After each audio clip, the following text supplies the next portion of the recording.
માનનીય મુખ્યમંત્રી ભૂપેન્દ્રભાઈ પટેલ સાહેબના માર્ગદર્શન નીચે ગુજરાતમાં નવી શિક્ષા પદ્ધતિ અમલીકરણ થઈ ગઈ છે.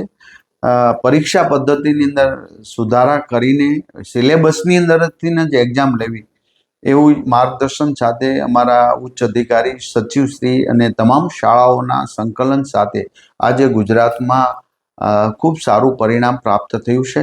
હું આશા રાખું છું કે આવનારા સમયમાં 100% પરિણામ પ્રાપ્ત થશે અને ડ્રોપ રેશિયો જે કોલેજ પાસ કરવાનો છે એ ડ્રોપ રેશિયો હંમેશના માટે અમે માઇનસ કરી દઈશું. પૂરેપૂરા બાળક ગ્રેજ્યુએશન સુધીનો અભ્યાસ કરે એ ગુજરાત સરકાર 5 વર્ષના રોડમેપથી ચાલી રહી છે. જે બાળક નાપાસ થયા છે, ઓછું પરિણામ આવ્યું છે, ઓછા ટકા આવ્યા, એને હું ખુશી મનાવવાની સલાહ આપું છું. કારણ કે તમે જિંદગીની પરીક્ષા નાપાસ નથી થયા. એક પેપર નાપાસ થયા હોય તો આજે જ મહેનત કરો, 1 મહિનામાં પાસ થયેલાની હરોળમાં તમારું નામ આવી જશે. ખુશ રહેજો, મમ્મી પપ્પાને ખુશ રાખજો.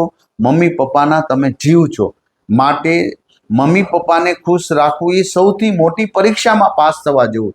માટે આપ સૌ તેજસ્વી છો એવી હું શુભકામના પાઠવું છું.